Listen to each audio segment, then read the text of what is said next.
ಇದು ಪ್ರಶ್ನೆಯಾಗಿ ಉಳಿಯಬಾರದಲ್ಲ. ಮಲೈಕೇತ ಹಾಗೂ ಕಾಂಚನ ಮಾಲ್ಯರ ದಾಂಪತ್ಯ ಜೀವನದಲ್ಲಿ ಮಕ್ಕಳಾಗದೇ ಇರುವ ಸಂದರ್ಭದಲ್ಲಿ ಈ ರಾಜ್ಯದ ಉತ್ತರಾಧಿಕಾರಿಯ ಬಗ್ಗೆ ಚಿಂತಿಸುತ್ತಾ ಕುಳಿತಿದ್ದ ನಮ್ಮ ತಂದೆಯವರಿಗೆ ಸುರಮುನಿ ನಾರದರ ಹಂಬೋಣದಂತೆ ಶತಯಾಗವನ್ನು ಮಾಡಿದರಂತೆ. ಆ ಯಾಗದ ಪೂರ್ಣಾಹುತಿಯ ಸಂದರ್ಭದಲ್ಲಿ ಯಜ್ಞೇಶ್ವರನಿಂದ ಕೊಟ್ಟ ಮಗುವೇ ನಾನು. ಗಂಡು ಸಂತಾನ ಪಡೆಯಲಾರದ ನಮ್ಮ ತಂದೆಯವರು ಹೆಣ್ಣು ಗಂಡು ಎಲ್ಲ ನಾನೇ ಎಂದು ತಿಳಿದು ಸಕಲ ಕೂಡಲೇ ಶಾಸ್ತ್ರೀಯನ್ನಾಗಿ ಮಾಡಿ ಕ್ಷತ್ರಿಯಾಚಕ ಶಸ್ತ್ರಾಭ್ಯಾಸವನ್ನು ಮಾಡಿಸಿದರು.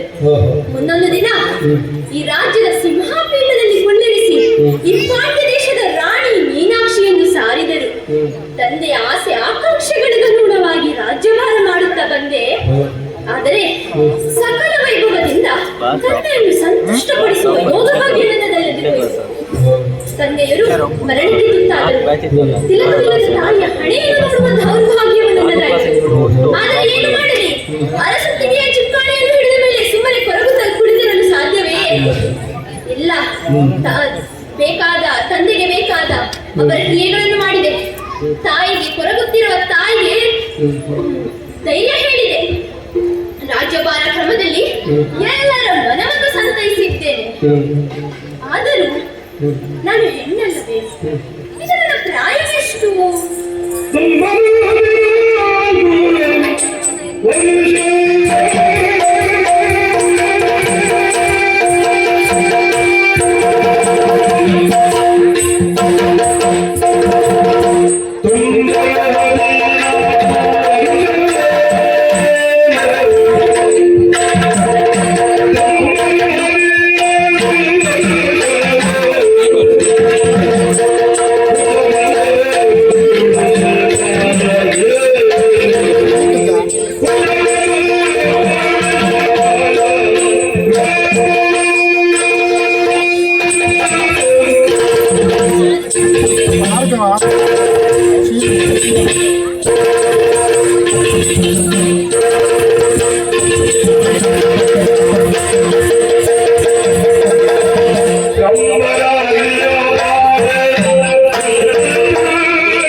ಭೂಮಿಯಲ್ಲಿರುವ ಎಲ್ಲಾ ಮಕ್ಕಳಿಗಿರುವ ಆಸೆ ಆಕಾಂಕ್ಷೆಗಳು ನನಗೂ ಇರುವುದು ಸಹಜವಲ್ಲವೇ?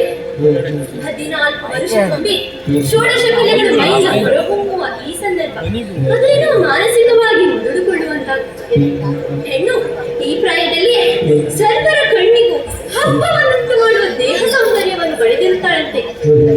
ಹೆಣ್ಣು ಗಂಡುಗಳ ಮಿಲನಕ್ಕೆ, ಪ್ರೀತಿ ಪ್ರೇಮಕ್ಕೆ ಆ ಶಂಭರನಿಗೆ ಮನ್ಮಥನೇ ಕಾರಣಭೂತನಂತೆ. ಅದು ನನಗೂ ತಟ್ಟಿದೆ, ಬಾರಿಸುತ್ತಿದೆ ಎಂದನಿಸುತ್ತಿದೆ. ತಂದೆ ತಾಯಿಯರು ಸೂಕ್ತವನ್ನು ಹುಡುಕಿ ಮದುವೆ ಮಾಡಿಕೊಡುವ ಸಂದರ್ಭ ನನ್ನದು, ಪ್ರಾಯ ನನ್ನದು. ಆದರೆ ಏನು ಮಾಡಲಿ, ತಂದೆ ಎಂದೂ ಇಲ್ಲ, ತಾಯಿಯನ್ನು ಎಲ್ಲದರಲ್ಲಿಯೂ ಆಸಕ್ತಿಯನ್ನು ಪಡೆದುಕೊಂಡು ಮೂಲೆ ಸೇರಿದ್ದಾಳೆ. ನನ್ನ ಸುಖವನ್ನೇ ಬಯಸಿ ಅವಳಲ್ಲಿ ಹಾಗಾದರೆ ನನಗೆ ಮದುವೆಯಾಗುವುದಿಲ್ಲ. ಇದಕ್ಕೆ ಏನು ದಾರಿ, ಏನು ಮಾಡಲಿ?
ಯಜ್ಞೇಶ್ವರನು ಕೊಟ್ಟ ಪ್ರಸಾದವೆಂದು ಹೆಣ್ಣು ಮಗುವಾದ ನನ್ನನ್ನು ನಮ್ಮ ತಂದೆಯವರು ಸ್ವೀಕರಿಸುವುದು ಸತ್ಯ. ಆದರೆ ಮಗುವಾದ ನನ್ನನ್ನು ನೋಡಿದಾಗ ಪ್ರಪಂಚದ ಬ್ರಹ್ಮ ಸೃಷ್ಟಿಗೆ ವಿರುದ್ಧವಾಗಿ 3 ಸ್ಥಳಗಳನ್ನು ಪಡೆದಿರುವನಂತೆ ಅದು ನಮ್ಮ ತಂದೆಯವರನ್ನು ತುಂಬಾ ದುಃಖಕ್ಕೀಡು ಮಾಡಿತು. ಆದರೆ ಅಂದು ನಾರದರು ಹೇಳಿದ ಮಾತು ಏನು, ಚಿಂತೆ ಪಡಬೇಡ ಮಲೆಧ್ವಜ, ಇವಳು ನಿನ್ನ ಪಾಂಡ್ಯ ದೇಶದ ರಾಣಿಯಾಗುವ ಯೋಗ್ಯತೆ ಇರುವವಳು. ಇವಳನ್ನು ರಾಜಕುಮಾರನಂತೆ ಸಾಕಿ ಇವಳಿಗೆ ಪಟ್ಟ ಕಟ್ಟು. ಮುಂದೆ ಇವಳು ದಿಗ್ವಿಜಯಕ್ಕೆ ಹೋದಾಗ ಯಾರ ಮುಂದೆ ನಿಂತು ಯುದ್ಧ ಮಾಡುವಾಗ ಅವಳ 3ನೇ ಸ್ಥಳ ಮಾಯವಾಗುವುದೋ ಆತನೇ ಆಕೆಯ ಸರಿಯಾದ ಪತಿ ಎಂದು ಹೇಳಿದರು. ಅದು ನಮ್ಮ ತಂದೆಯವರಿಗೂ ನನಗೂ ಮಾನಸಿಕವಾಗಿ ನೆಮ್ಮದಿಯನ್ನು ತಂದುಕೊಟ್ಟ ವಿಷಯ. ಹಾಗಾಗಿ ನನ್ನ ಮದುವೆಯ ಬಗ್ಗೆ ಚಿಂತನೆ ಮಾಡಬೇಕಾಗಿಲ್ಲ. ಯಾಕೆ ಯಾರು ಹುಡುಕುವವರಿಲ್ಲದಿದ್ದರೂ ನನ್ನ ವರನನ್ನು ದೈವ ಸಂಕಲ್ಪವೇ ಇರಬಹುದು ದಿಗ್ವಿಜಯದ ಮೂಲಕ ವರಾನ್ವೇಷಣೆ ಮಾಡಬೇಕೆಂದು. ಹಾಗಾಗಿ ಚಿಂತೆ ಏಕೆ ಮಂತ್ರಿಗಳಿಗೆ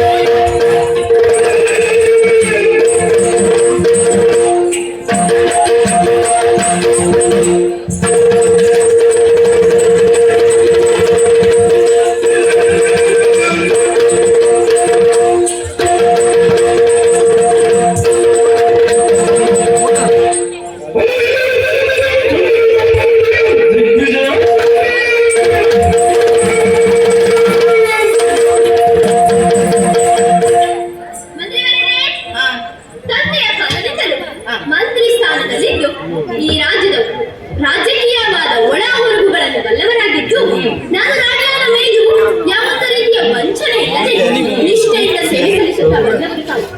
ಹಾಗಾಗಿ ನನ್ನ ಮನದ ಅಭಿಲಾಷೆಯನ್ನು ವಿಸ್ತರಿಸಲು ಮನ ಮಾಡಿದೆ. ಹೌದು, ನಾನು ರಾಣಿಯಾದ ಮೇಲೆ ನನ್ನ ತಂದೆಯವರು ಜೀವಂತವಿರುವ ಕಾಲದ ತನಕ ಸುಮ್ಮನಿದ್ದ ನೆರೆಹೊರೆ ರಾಜ್ಯದ ಅರಸರೆಲ್ಲರೂ ಈಗ ತಮ್ಮ ನಾಲಿಗೆ ಚಮ್ಮನ್ನು ಮುಂದುವರಿಸುತ್ತಿದ್ದಾರೆ. ಹೆಣ್ಣಿಗೆ ಅಧಿಕಾರ, ಹೆಣ್ಣಿನಿಂದ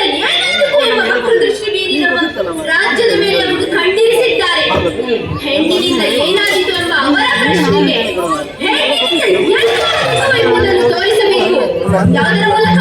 ದಿಗ್ವಿಜಯದ ಮೂಲಕ. ಹೆಣ್ಣು ಒಲಿದರೆ ನಾರಿ, ಉಳಿದರೆ ಮಾರಿ ಎನ್ನುವುದನ್ನು ತೋರಿಸಬೇಕೆಂದು ನಿಶ್ಚಯಿಸಿದ್ದೇನೆ. ನನ್ನ ಇಂದಿನ ಈ ಸಂಕಲ್ಪಕ್ಕೆ ನಿಮ್ಮ ಅಭಿಪ್ರಾಯ ಹೇಳುತ್ತಾ? ಮಹಾರಾಣಿ, ನಂದಿಯ ಕಾಲದಿಂದಲೂ ಈ ಪದವಿಯಲ್ಲಿ ರಾಜ್ಯದ ಶ್ರೇಯಸ್ಸಿಗೆ ದುಡಿದವರು ನಾವು. ಹಾಗಾಗಿ ನಿಮ್ಮ ಪ್ರಶ್ನೆ ಸಹಜ, ಅದು ಆಲಿಸಬೇಕು.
ತಂದೆಯವರು ನಿಮಗೆ ಬಟ್ಟೆ ಕಟ್ಟಿ ಆಡಳಿತ ಸೂತ್ರವನ್ನು ನಿಮಗೆ ಅಪ್ಪಿಸಿದಾಗ ನಾವು ಸ್ವಲ್ಪ ಅನುಮಾನ ಪಟ್ಟವರು.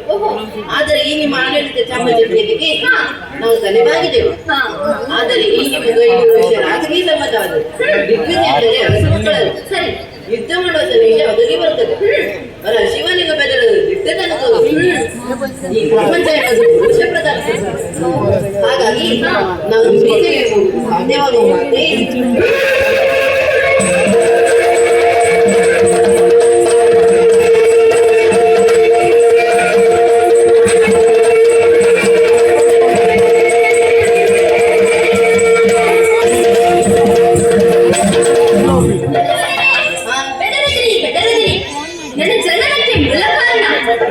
ಶಿವ ಪಾರ್ವತಿ.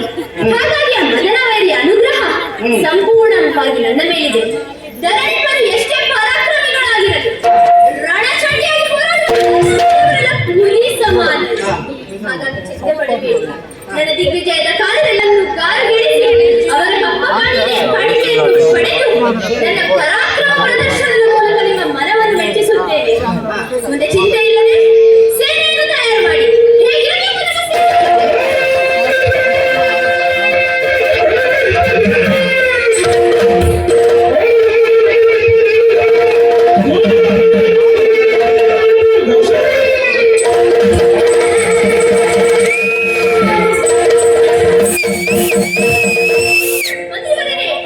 ನಮ್ಮ ದಿಗ್ವಿಜಯದ ಕಾಲದಲ್ಲಿ ಯಾವುದೇ ರೀತಿಯ ಅಡಚಣೆಗಳು ಬರಬಾರದು. ಹಾಗಾದರೆ ಏನಿರಬೇಕು? ಒಂದು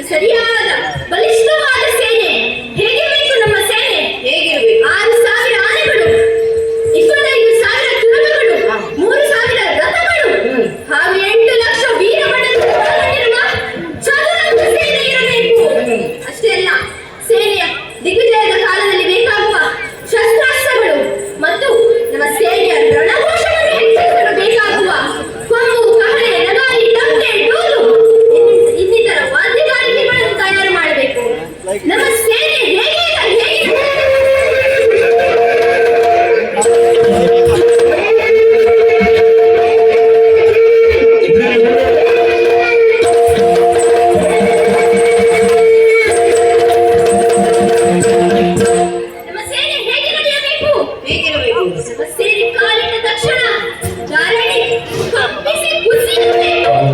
ಅಷ್ಟೇ ಅಲ್ಲ, ನಾವು ನಮ್ಮ ಹಾದಿಯ ಮೇಲೆ ಕಾಲಿಟ್ಟ ತಕ್ಷಣವೇ ಹಾದಿಯಲ್ಲಿದ್ದ ಧೂಳನ್ನು ಮುಗಿಲೆತ್ತರಕ್ಕೆ ಹೋಗಿ ಸೂರ್ಯನನ್ನೇ ಆವರಿಸಿ ಎದುರಾಳಿಗಳ ಮನದಲ್ಲಿ ರಹಣ ಹುಟ್ಟಿದಂತಾಗಬೇಕು. ಹಾಗಿರಬೇಕು ಸೇನೆ. ಇನ್ನು ಯಾರಿಗರ ನಡೆಯಬೇಕು ಸೇನೆ.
ನನ್ನನ್ನು ನೆನೆಸಲು ಯಾರು ನೀವು?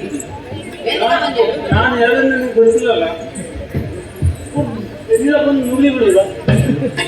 ಆ ದಾರಿಯನ್ನು ಅಡ್ಡಗಟ್ಟಿದರೆ ನಿನ್ನನ್ನು ಸುಮ್ಮನೆ ಬಿಡುವುದಿಲ್ಲ. ಒಂದೇ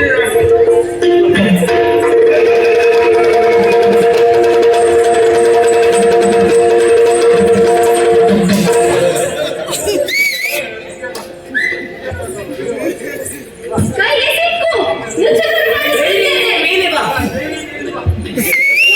ಇಲ್ಲ, ಹಾಗಾಗಿ ದ್ವಾರ ಸೀದಾ ನಡುವಿದೆ.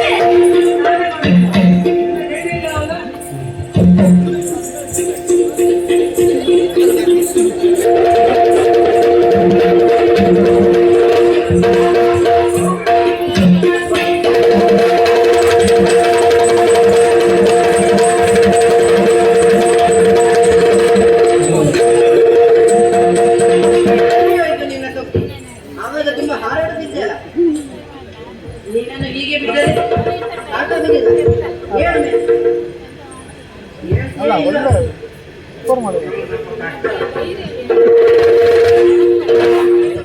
ಕೈ ಮೇಲೆ ಮಾಡು. ಎರಡು ಕೈ ಮೇಲೆ ಮಾಡು. ಕೈ ಮೇಲೆ ಮಾಡು.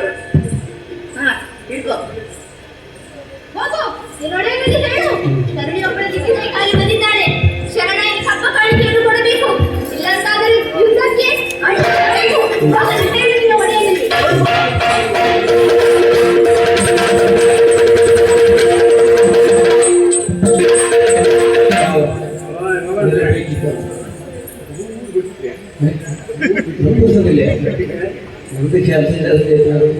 ಸಹಾಯ ಮಾಡಿ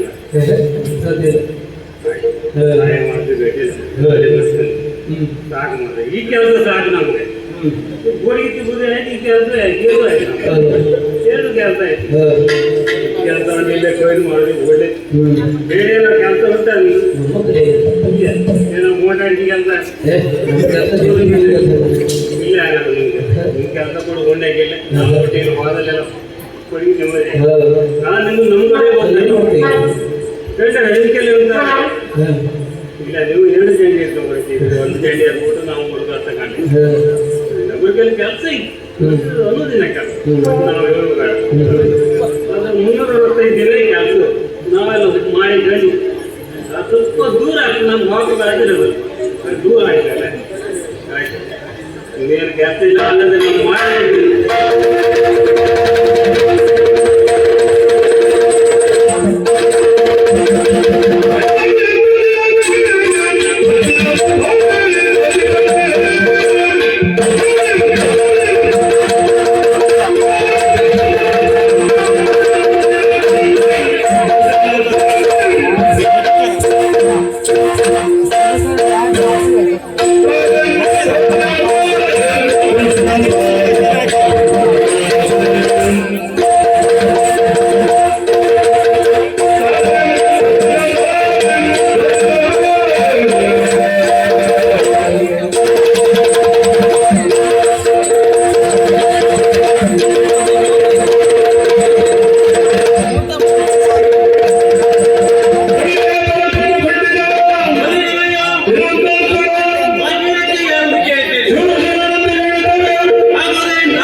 ಕುಲದೇವರಿಗೆ ಪೂಜೆ ನೆರವೇರಿಸಿ ಪ್ರಸಾದವನ್ನು ಸ್ವೀಕರಿಸಿದ್ದೇವೆ.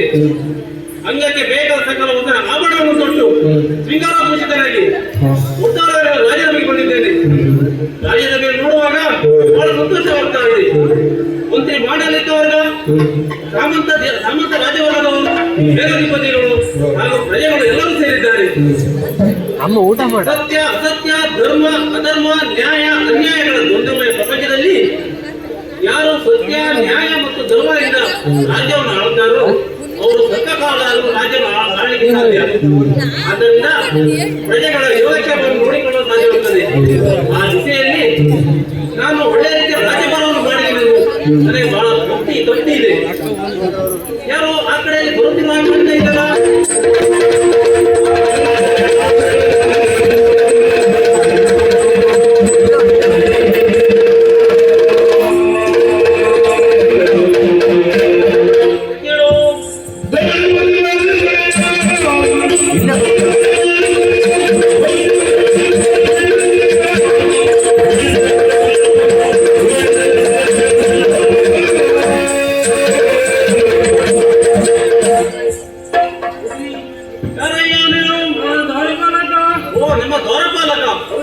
ಇಲ್ಲಿವರೆಗಾಗಿ ಬಂದಿರುವ ವಿಷಯ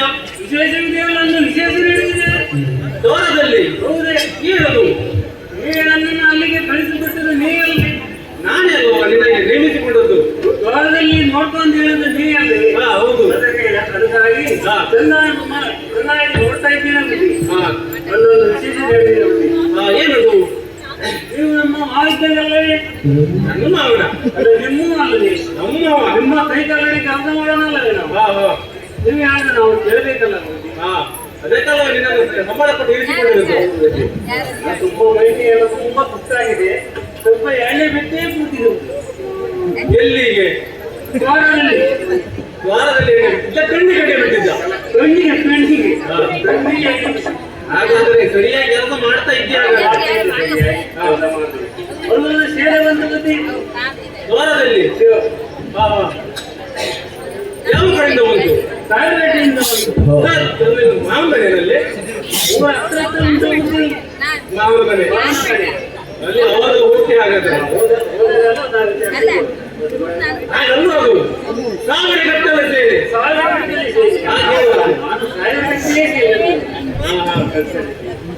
ಸಾವಿರ ಕಟ್ಟಲ ಸೇರಿ ದ್ವಾರದಲ್ಲಿ ಬಂದಿದ್ದು. ಈ ಸುಮ್ಮನೆ ಬಿಟ್ಟೆಯ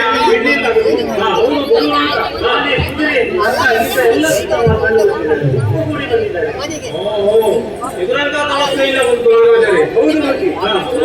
ರೀತಿ ನೋಡಿದರೆ ಬೆಳೆಯಲಿಲ್ಲ. ಸಮುದ್ರದ ಮೇಲೆ ಬೆಳೆದಂತೆ ಮತ್ತೊಂದು ಭೀಕರ ಸೇನೆ. ಈಗ ಸಂಬಂಧ ಪ್ರಲಾಪಿ ಬಿಡು.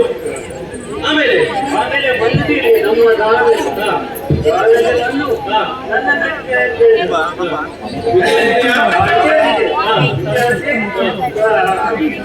ಏನನ್ನು ಕೂಡಿಕೊಂಡು ಇದೇ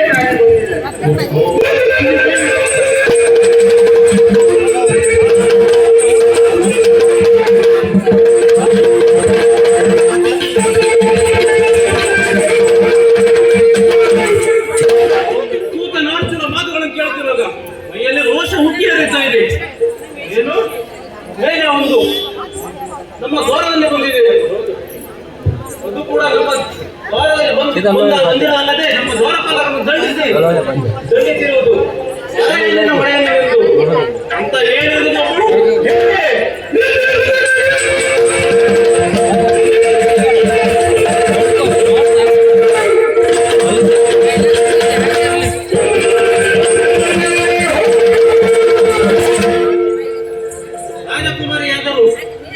ರಾಜಕುಮಾರರ ಕೈ ಹಿಡಿದು ರಾಜಮನೆತನದ ಮರ್ಯಾದೆ ಉಳಿಸಬೇಕಾದ ಹೆಣ್ಣಮ್ಮಳು ಕೈಯಲ್ಲಿ ಆಯುಧ ಹಿಡಿದುಕೊಂಡು ಯುದ್ಧಕ್ಕೆ ಬರುತ್ತಾಳೆಂದರೆ ಇದು ಹೆಂಗ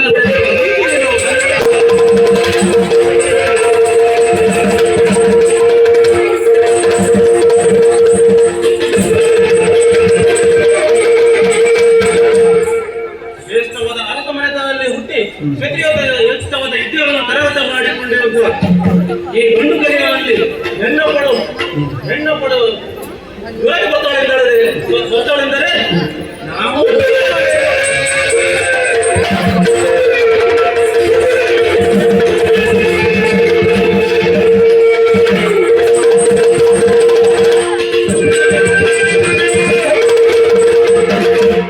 ಕುಟ್ಟಬೇಕು ಜಯ ಬೇರೆ ಯಾವ ರೀತಿಯಲ್ಲಿ ಧೈರ್ಯದೊಂದಿಗೆ ಯುದ್ಧಕ್ಕೆ ಹೋಗುವಾಗ ಎದುರಾಳಿಗಳ ಭಯ ಎದೆಯಲ್ಲಿ ಭಯ ಹುಟ್ಟಬೇಕು. ಆ ರೀತಿಯಲ್ಲಿ ಮಾಡಬೇಕು. ಸಿದ್ಧಗೊಳ್ಳಲು ಹೇಳಿ.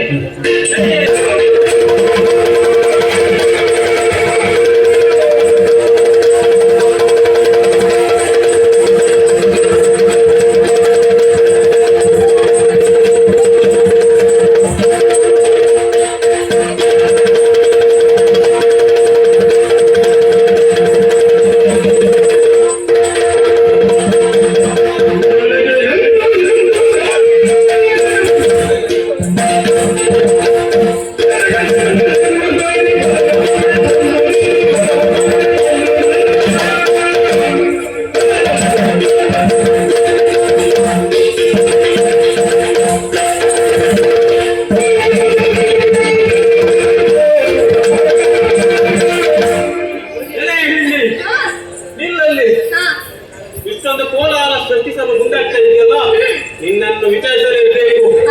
ಹೆಣ್ಣು ಎಲ್ಲಿರಬೇಕು ಅಲ್ಲಿರಬೇಕು, ಹೇಗಿರಬೇಕು ಹಾಗಿರಬೇಕು.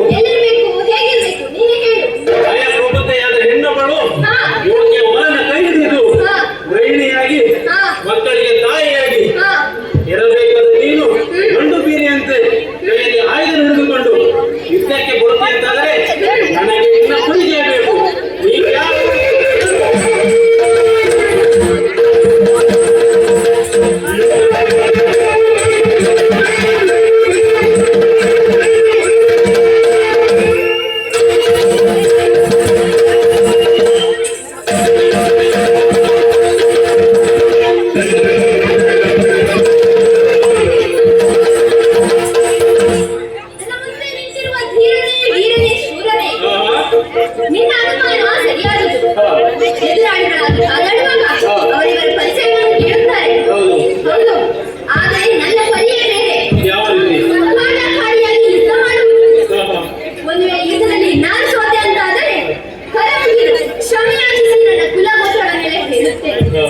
ಆದರೆ ಒಂದು ವೇಳೆ ನೀನೇ ಸೋತೆ ಅಂತಾದರೆ ನಿನ್ನ ರಟ್ಟೆ ಹಿಡಿದು ಅಧಿಕಾರ ಮಾಡಿ ಅಂತ ನನ್ನ ಕುಲಗೋತ್ರವನ್ನು ಹೇಳುತ್ತೇನೆ. ಹಾಗಾದರೆ ಒಂದೊಮ್ಮೆ ದೂರದಲ್ಲಿ ಯಾರು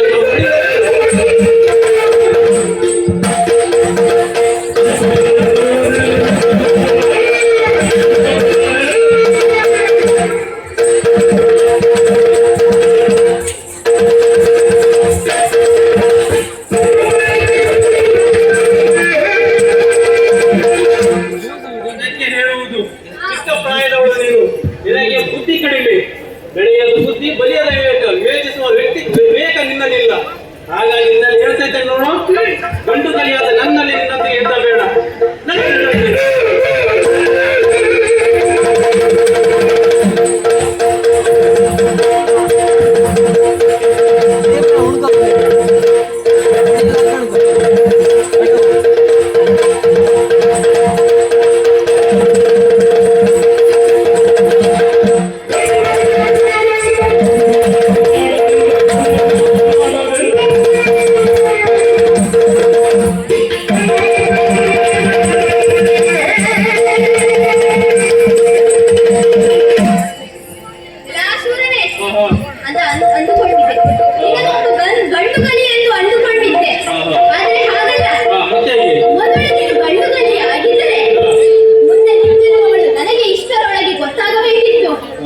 ನಿನ್ನ ಬಾಯನ್ನು ಕೇಳುವ ಹಾಗಿಲ್ಲ, ಬೇಕಾಗಿಲ್ಲ. ಕರುಣೆಯೊಬ್ಬಳು ದ್ವಾರವನ್ನು ಕುಡಿಬಿಟ್ಟಿದ್ದಾಳೆ, ಎದುರಿಸಿ ಕಾಳಗ ಕೊಡಬೇಕು. ಅದನ್ನು ಬಿಟ್ಟು ಎರಡು ಕಡೆಯಲ್ಲಿ ಸೇನೆ ಖಾಲಿಯಾದ ಮೇಲೆ ನಿನ್ನ ಪ್ರವೇಶವಾಗುತ್ತಿದೆ. ಪ್ರವೇಶವಾದ ಮೇಲೂ ಅಧಿಕ ಪ್ರಸಂಗ